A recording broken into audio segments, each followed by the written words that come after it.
Olá, tudo bem? Aqui quem fala é o Ilionai Castro.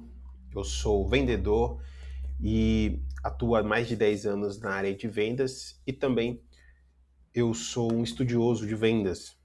Me formei em gestão comercial, leio muito sobre vendas e tenho muita curiosidade em absorver conhecimentos que sejam pertinentes para me desenvolver mais na minha profissão. E eu quero compartilhar com você um estudo que eu fiz sobre ancoragem, inclusive eu usei como esse slide que eu vou usar aqui foi o slide que eu usei para dar o treinamento para a nossa equipe de vendas na empresa onde eu atuo. E eu acredito que vai ser muito bom para você que é um vendedor iniciante, para você que já é um vendedor há bastante tempo, mas tem que lapidar o conhecimento, é sempre bom. E também para empreendedores, né? Pessoas que têm um pequeno negócio, médio ou grande negócio, não importa. A ancoragem ela é uma ferramenta essencial para quem trabalha com vendas, seja de produtos, seja de serviços ou qualquer outra categoria que exista.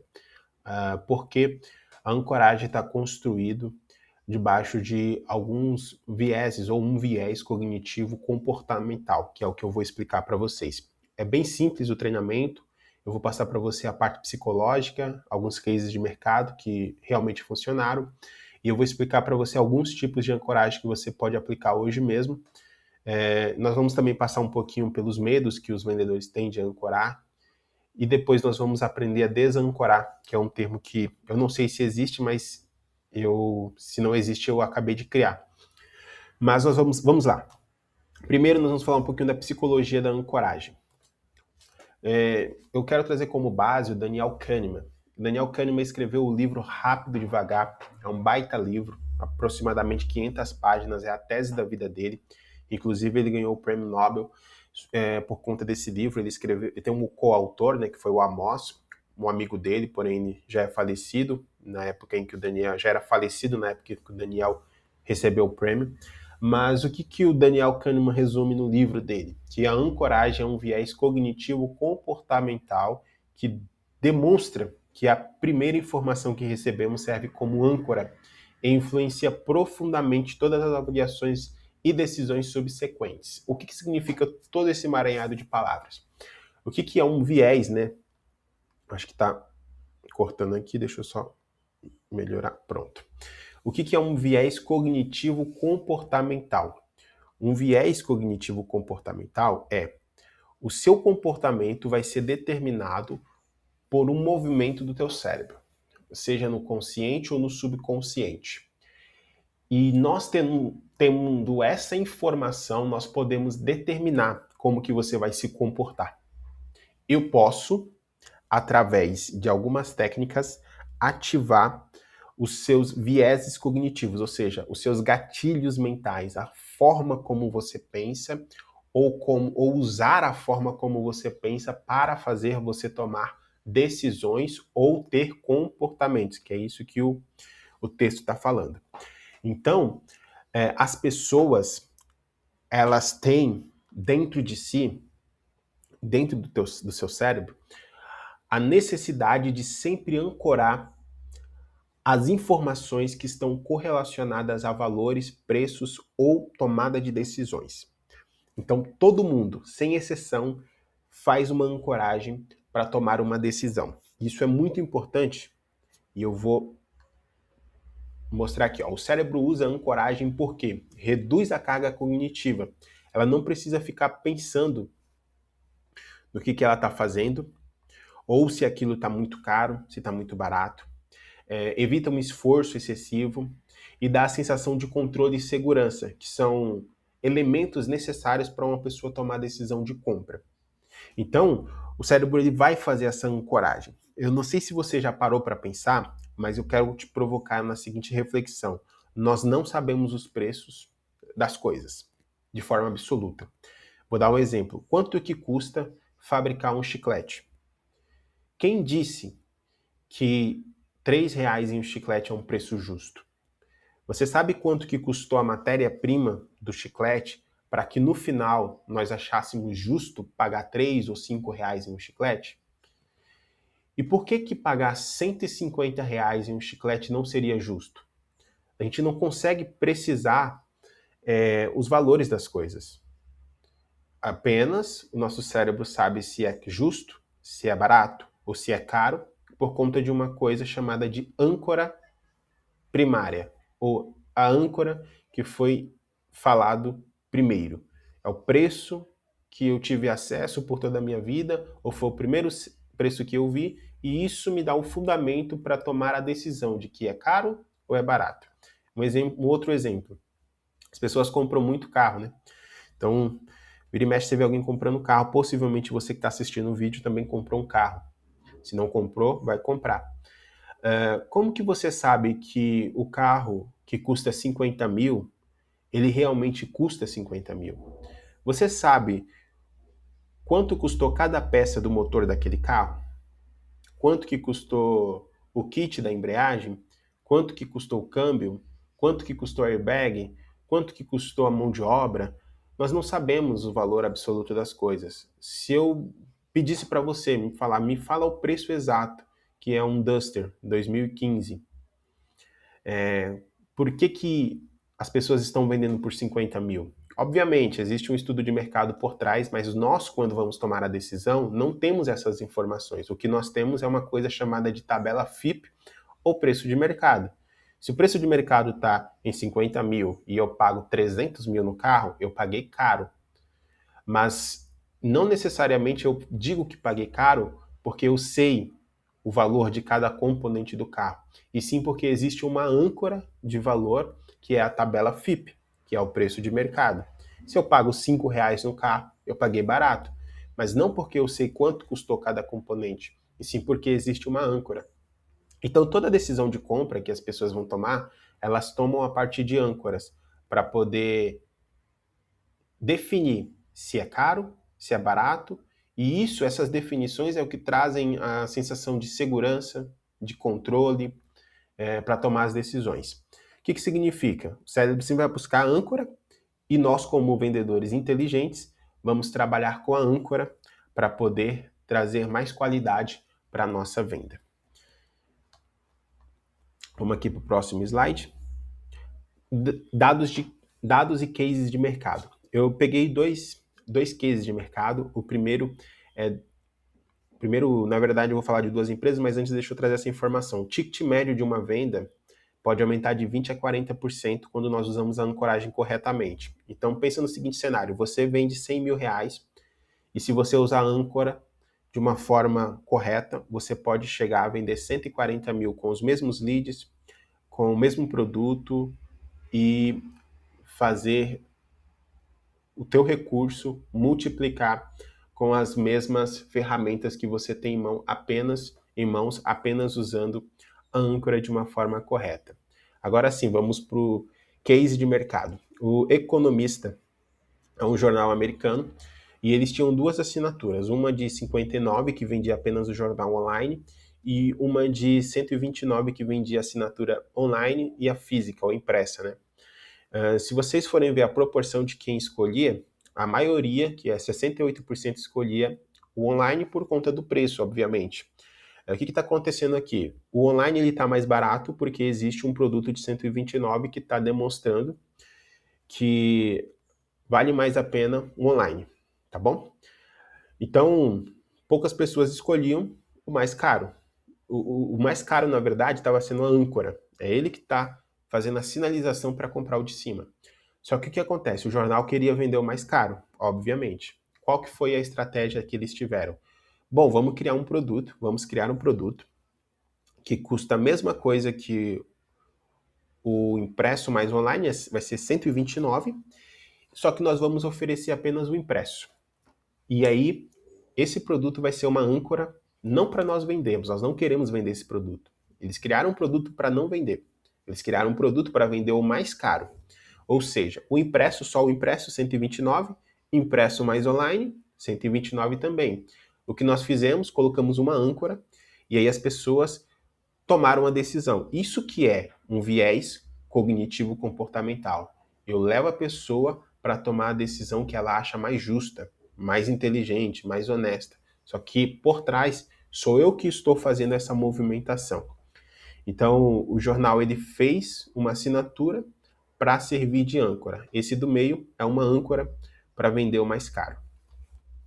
Outro case de mercado é o Williams Sonoma. É uma fábrica de eletrodomésticos, né? A princípio eles começaram com a fábrica de máquinas de pães, e eles estavam quase falindo. Tinha uma máquina apenas, a máquina custava $275. Qual que foi a grande sacada deles e qual que foi a âncora que eles criaram? Eles criaram um segundo produto, bem mais caro, só que ele tinha pouca diferença nos seus utensílios, nas suas funcionalidades.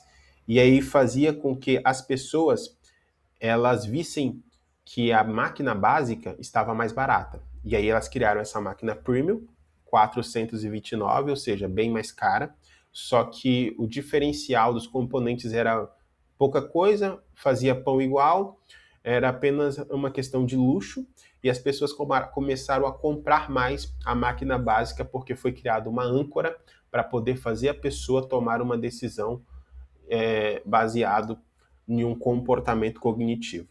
Então, esses são os dois cases de mercado que, inclusive, é estudado no livro do Daniel Kahneman, e vocês podem ter acesso aí na internet, pesquisar. E eu quero agora falar um pouquinho sobre o porquê que nós temos essa dificuldade de gerar ancoragem. Eu, como vendedor, posso falar também que eu já tive muito. Só que o conhecimento ele te dá mais segurança para que você tome decisões e tenha comportamentos mais adequados. Medo de ancorar, por quê? Primeiro, o medo de ancorar é o medo de espantar o cliente. Então, se eu falar o valor alto, ele vai embora. Se eu falar que o valor é X, ele não vai querer e já vai embora. Então, eu já entro direto com desconto. Muitos vendedores fazem isso. Eles têm uma margem ali de 10%, eles chegam para conversar com o cliente e já dão uns 10% de desconto. Ele tem medo. Segunda coisa, crença pessoal sobre o preço. Eu não pagaria isso, então o cliente também não vai pagar. Bom, nós não somos ricos, né? Por enquanto não, mas nós não podemos medir o bolso do cliente pelo nosso bolso. Existe caneta que custa R$2 e existe caneta que custa R$2 milhões. E para os dois existe público. Então nós temos que parar de medir o quanto que o cliente vai achar justo pagar pelo nosso bolso. Isso é um grande erro que muitos vendedores têm. Então, fala a seguinte coisa, eu não pagaria isso, meu cliente também não vai pagar. Derruba essa crença limitante para que você consiga ancorar de forma adequada. Outra crença limitante, falta de argumento de valor. Não sei como justificar esse plano. Isso está muito atrelado às demais, que eu acabei de citar. Eu acredito que o valor é injusto, porque eu não posso pagar. Eu não sei como ancorar, eu não tenho as técnicas corretas, então eu não consigo fazer com que o valor pareça justo para o meu cliente. E aí aquela pessoa tem o medo de argumentar e, por consequente, ela tem o medo de também fazer a ancoragem de forma correta. Outro medo, experiências negativas passadas. Então tem um vendedor mais ousado, ele em algum momento tentou fazer uma ancoragem, só que o cliente sumiu. Se estava no WhatsApp, parou de falar com ele, ou perdeu a negociação, e ele atribui ao preço muito alto, ou a ancoragem, a tentativa de ancorar, o sumiço do cliente dele. Então ele começa a dali em diante nunca mais fazer ancoragem. Isso também é uma crença limitante. Desejo inconsciente de agradar. Eu quero que o cliente goste de mim. Então isso está muito no... Tem um livro chamado A Venda Desafiadora, que fala sobre o perfil de vendedor que menos vende, principalmente em vendas complexas. E é o vendedor que quer sempre agradar o cliente, é o vendedor relacional. Esse é o vendedor que menos performa, porque ele quer ser o melhor amigo do cliente e no final ele acaba não confrontando alguns pontos de vista do cliente e não tem coragem de tomar algumas iniciativas que são um pouco mais agressivas, não ignorantes, não grosseiras, mas mais agressivas no ponto de vista de vendas. Então ele sempre quer agradar o cliente, ele acaba vendendo errado. Então entenda o seguinte sobre essas crenças limitantes, né? O que você precisa entender? Primeiro, o cliente não foge por causa do preço. Cliente nenhum vai fugir por conta do preço, ele foge quando não entende o valor. Então, é claro, se você falou um preço muito alto, mas não fez uma ancoragem correta, só chegou lá e colocou lá R$ 1 milhão, claro que o cliente vai embora. Mas existe uma construção, e é o que eu vou falar nos próximos passos, de como que faz essa ancoragem. Então, o cliente não tem medo de preço, tá? O preço, ele faz parte do processo da venda.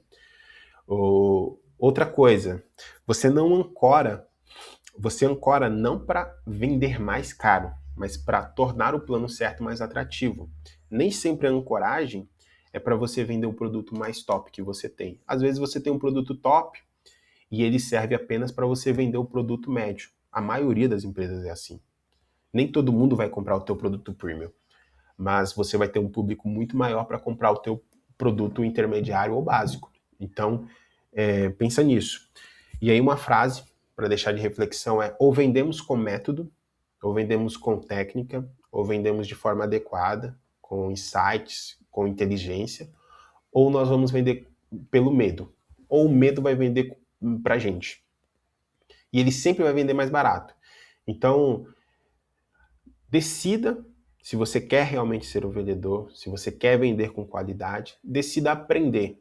E quando você aprende, você sai na frente de muita gente. Vamos lá. Então, passando aqui esses pontos, nós vamos agora entrar nos tipos de ancoragem. É uma parte bem bacana, nota. Eu não vou falar todos os tipos de ancoragem que existe, porque senão o vídeo ficaria imenso, mas eu vou passar rapidamente pelos tipos de ancoragem que eu acredito que são essenciais e que podem ser aplicados ainda hoje no teu negócio. Anota, tenta adaptar ele para o teu case, tenta adaptar ele para o que você faz, que vai dar muito certo. O primeiro tipo de ancoragem é o top-down. O top-down significa do topo até lá embaixo, né? O que significa? Significa que você começa... Deixa eu arrumar só a telinha aqui.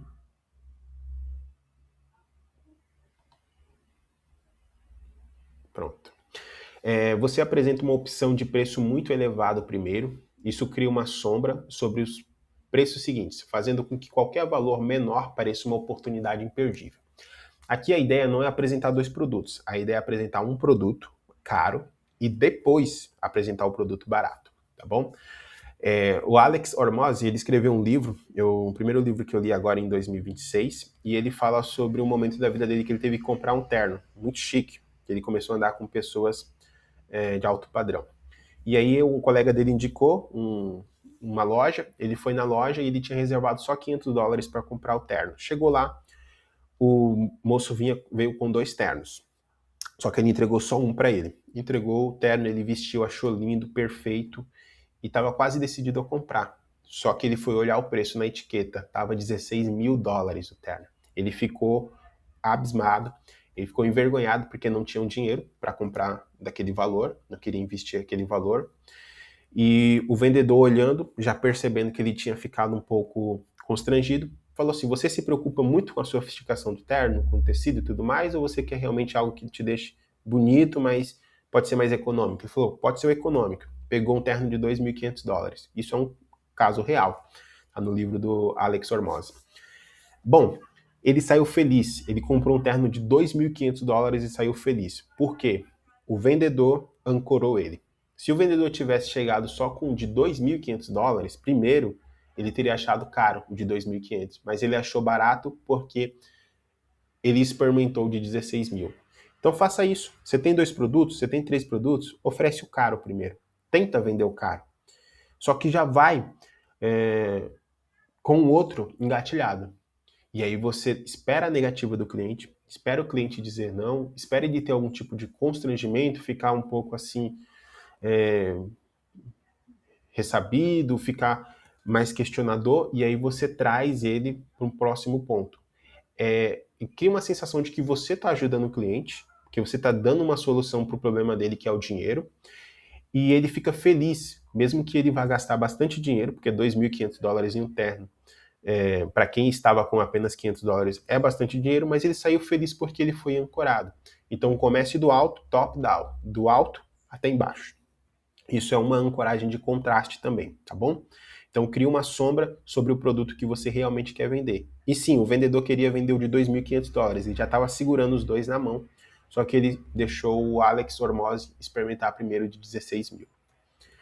Segundo tipo de ancoragem, vamos lá. Ancoragem de isca. Diferente da primeira, essa daqui, o que acontece? A gente apresenta os produtos de uma vez. Então você oferece 3 opções, sendo que a sua real intenção é vender apenas uma. As outras opções são feitas para direcionar a decisão do cliente para o que você deseja vender. Então, um exemplo básico é cinema. O cinema ele sempre tem ali uma tríade, né, de opções, sendo que 2 delas não são feitas para vender. Apenas uma é feita para vender. Então vamos escolher uma pipoca aqui. Na primeira linha, nós temos uma de 20, uma de 27 e uma de 30. Qual que é a mais vantajosa, a mais segura, a melhor opção? É a de 30, porque você vai ter uma quantidade gigante de pipoca e vai pagar um valor bem parecido com o das outras opções. Aqui na segunda opção, ó, eu tenho uma de 27, tenho uma de 28 e uma de 80. Bom, a de 80 é bem cara. A de 27 é quase o mesmo preço da de 28. Qual que eu escolheria? A de 28. Então essa daqui, a primeira e a terceira, são feitas para poder direcionar a decisão do comprador para central aqui. Aqui na última linha, eu tenho uma de 6, eu tenho uma de 50 e eu tenho uma de 80. Eu penso assim, ó, se eu comprar umas 10 de 6, dá mais do que a de 80 em quantidade e eu vou pagar menos. Então, eu prefiro comprar de 6. Essas duas estão aqui para ancorar a compra dessa. Então, perceba, ancoragem de isca. Eu tenho produtos que não são feitos para vender. Eu tenho produtos que são feitos para vender outros produtos. É quase parecido com a top-down, só que aqui você já apresenta os produtos de uma vez, que é para decisões mais rápidas. Beleza, terceiro tipo de ancoragem, ancoragem de fracionamento ou enquadramento. Você reduz o preço total a uma unidade de tempo irrelevante.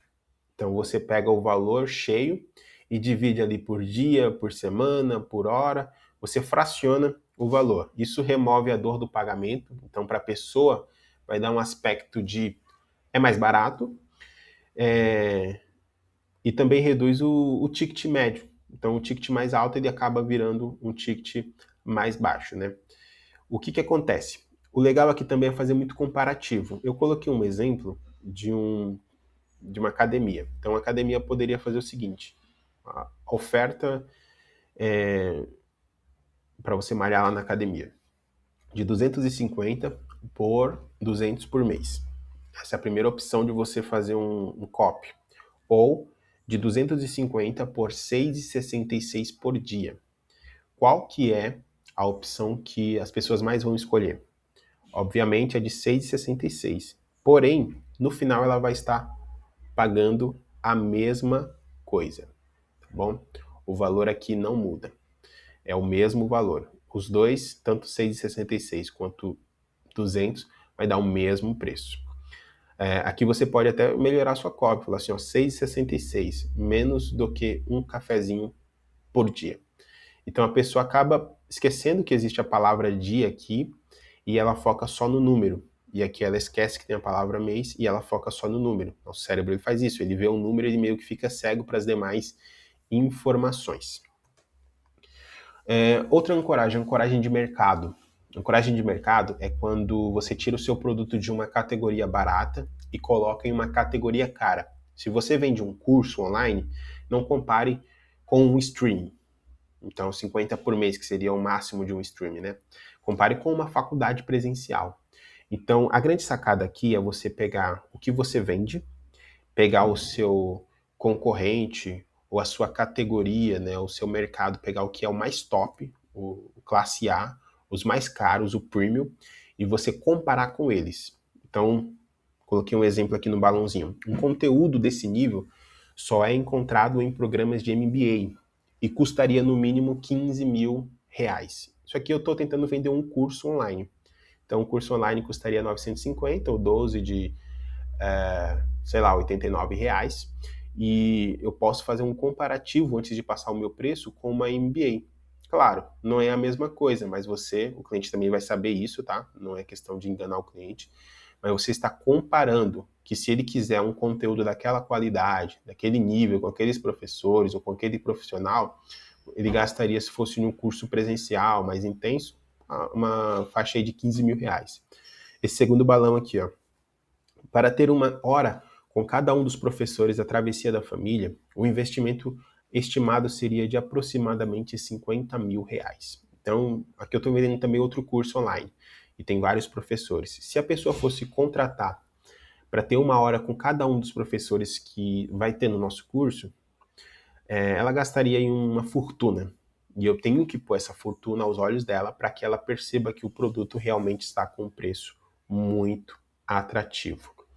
Outra ancoragem de valor acumulado. Você lista todos os componentes do produto e atribui um valor real a cada um, somando um total gigante para depois revelar o preço real, que é muito menor. Então, como que funciona isso daqui? Eu trouxe um exemplo aqui da assinatura da Brasil Paralelo. Então, o plano Black. A política internacional, quanto que custa? 2.388. A travessia custa 1.908. Ciência política, 1944. E eu fui citando todos os produtos que tem no plano, eu fui citando quanto que custa. Isso a gente vê muito em LP de vendas de cursos, né? E muitos outros produtos. Você pode pegar o teu negócio. Se o teu negócio tem vários componentes, se você está vendendo um produto, quanto que custaria para aquela pessoa desmembrar aquele produto e vender desmembrado?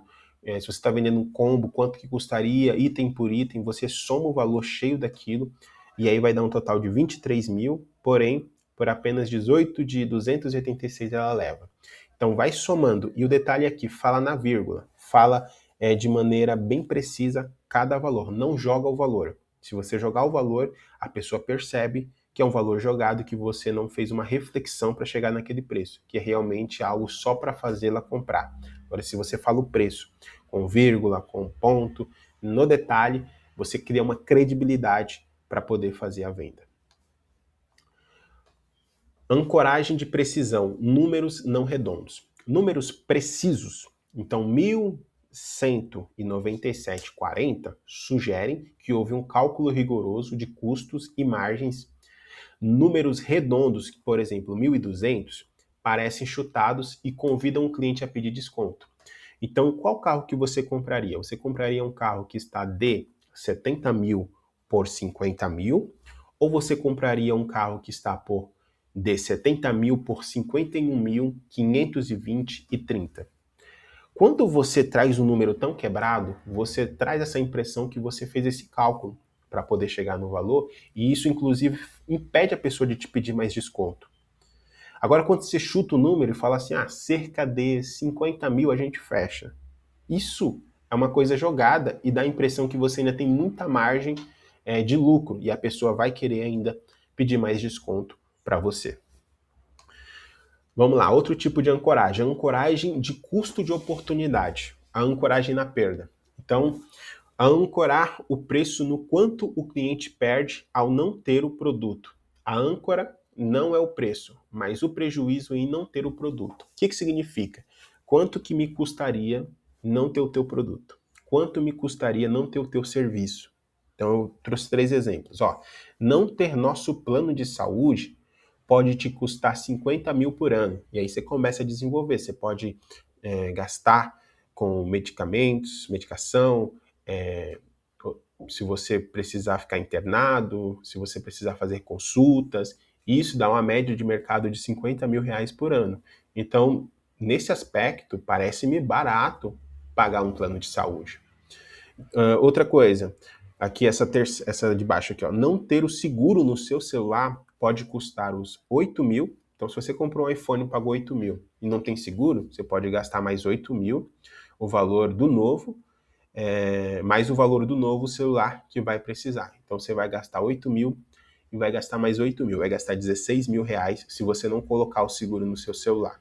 É o custo da perda. Desancoragem. Então vamos lá para desancoragem. O que fazer quando o cliente ancora muito baixo? Então a ancoragem do vendedor, obviamente, ele está colocando um preço mais alto para fixar o primeiro valor e, consequentemente, ter o domínio do restante da negociação. Mas e quando o cliente chega para você e te dá um preço muito baixo? Muito baixo. Ele está te ancorando. Agora ele está colocando o preço lá embaixo e você vai ter que justificar por que não é tão baixo o preço para poder subir. E isso é muito difícil. Então, por isso que eu fiz essa sessão. 3 coisas que você pode fazer para poder desancorar um cliente que te deu um preço. Primeiro, a rejeição educada e imediata. Segundo, mudança de escopo ou fatiamento.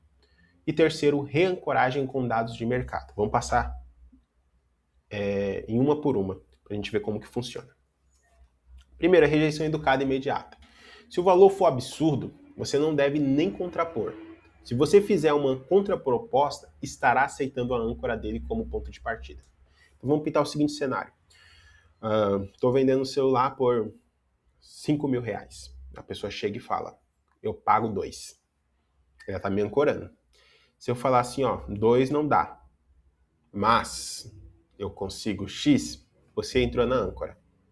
Você não pode nem dar atenção para a âncora que ela colocou, tá bom? Então, o que você tem que falar? Você vai falar o seguinte, ó. Deixa eu tirar o quadradinho aqui. O que dizer? Esse valor está muito distante da realidade do mercado para o nível de entrega que garantimos. Para mantermos a viabilidade de entrega, precisamos falar de patamares diferentes. Volta para os entregáveis. Por que funciona? Você remove a âncora da mesa antes que ela estacione na mente de vocês. Então, no exemplo do celular, 2 mil é simples. Olha, esse valor está muito abaixo do mercado. E para que eu consiga te dar um celular de qualidade ou te vender um celular com essas características que nós estamos conversando, nós precisamos falar em outros patamares. Então, só recapitulando o que você vai ter nesse celular. Isso. Não entra em preço, não fala preço, não reforça o preço que ele falou, dizendo assim, ó, 2 mil eu não consigo. Não diga isso. Você traz o argumento, você faz um argumento de forma marginal, ou seja, vai pelas margens. Não entra no núcleo do que ele falou. Porque se você falar que 2 mil você não consegue, mas consegue 4.900, o cara colocou uma âncora e vai parecer que 4.900 é muito caro, entendeu? Então, você desconversa a questão do valor e você foca nos entregáveis e que você nunca poderia, com aquele preço, entregar aquele produto para o cliente. Isso é rejeição educada. Segundo, mudança de escopo ou fatiamento. Então, mude a conversa do preço total para os componentes do valor. O que dizer? Para chegarmos nesse valor de X, precisaríamos remover o suporte VIP, tirar o kit exclusivo e o parcelamento em 18 vezes. Qual dessas partes você gostaria de abrir mão? Então, eu estou tirando um monte de coisa aqui. Digamos que a âncora não foi tão baixa. E aí a primeira técnica, ou você já fez, ou não precisa nem fazer. Você tem essa segunda técnica. Então a pessoa te deu uma âncora muito baixa, você está vendendo um produto premium. E o cara fala, eu posso pagar X nesse produto. O que você vai fazer? Você vai desconfigurar o produto. Ó, para que eu consiga chegar nesse preço, eu vou ter que tirar isso daqui, eu vou ter que tirar isso daqui, eu vou ter que tirar isso daqui, eu vou ter que tirar isso daqui. Você começa a desconfigurar o produto para que ele perceba que o produto que ele vai levar por aquele preço não é o mesmo produto. Você nunca pode dar desconto no seu produto de graça, ou seja, sem uma negociação. E na verdade desconto não se dá, desconto se concede através de alguma ação que o teu cliente vai ter, tá bom? Então o que você vai fazer? Você vai desconfigurar o seu produto e fazer uma versão extremamente básica para mostrar para ele, esse valor é igual a essa coisa inferior. Esse outro valor que eu te passei é igual a essa coisa superior.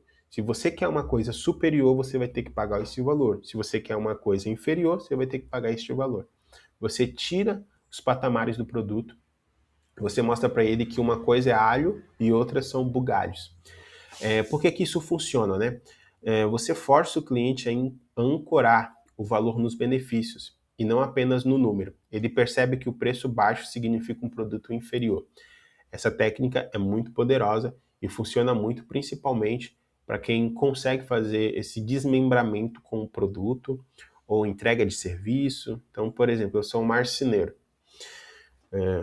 Veio na minha mente aqui, não sei porquê, mas eu vou fazer um móvel para casa da Dona Maria. E a Dona Maria quer um guarda-roupa, e o guarda-roupa, além do produto, ela vai ter também uma assistência durante 3 meses, né, uma garantia durante 3 meses. Eu vou levar o produto até a casa dela, eu vou montar, eu vou limpar toda a casa ali onde eu vou fazer a sujeira.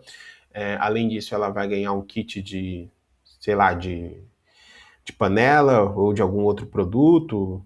Acho que para guarda-roupa, o que eu poderia, como marceneiro, dar de presente para minha cliente? Um kit de gancho, aqueles ganchinhos lá que coloca roupa, né? Então, preço X. Ela começou a pedir desconto, eu tiro tudo. Falo assim, ó, por esse preço eu só consigo montar o produto, a senhora vai ter que contratar um caminhão para poder buscar o material. E aí também fazer a contratação da pessoa que vai fazer a montagem. Eu não faço a limpeza no local, eu vou ter que tirar o brinde, eu vou ter que tirar isso, isso, isso. Aí no final, o que ela está comprando é apenas o guarda-roupa, ele vai cortar o guarda-roupa, vai fazer toda a estrutura lá na marcenaria e ela se vira com o restante. Isso vai dar muito trabalho para ela. Então é mais ou menos isso que você tem que fazer para poder desancorar. Assim você não concede desconto, você não fica ruim com o cliente falando não, porque é ruim, né? Você falar um não na venda, não posso te dar esse desconto. Mas você mostra de uma maneira sutil, elegante, educada, que não é possível chegar naquele preço que ela passou.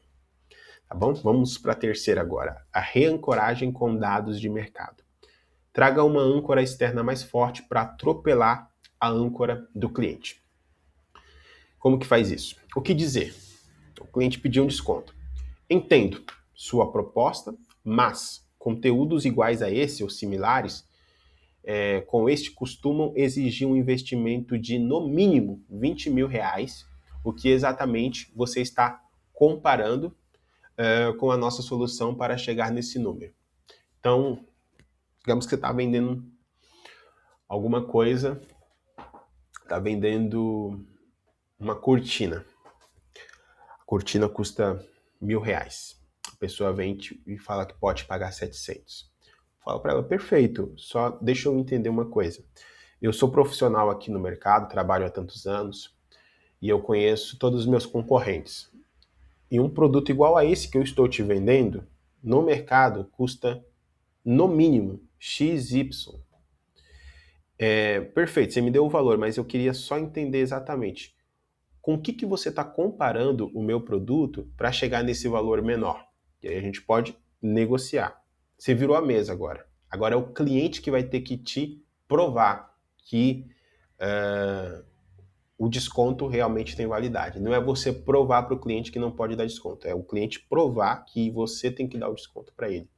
Então você tira o foco da opinião do cliente e coloca em um padrão de mercado. Objetivo. Claro, você tem que conhecer o mercado, você tem que ter informações do que você está vendendo, você tem que ser bom tecnicamente para poder fazer isso. Porque senão você pode dar um tiro no pé, o cliente abre o celular e fala, ó, esse valor aqui que eu vi, aí não tem o que fazer.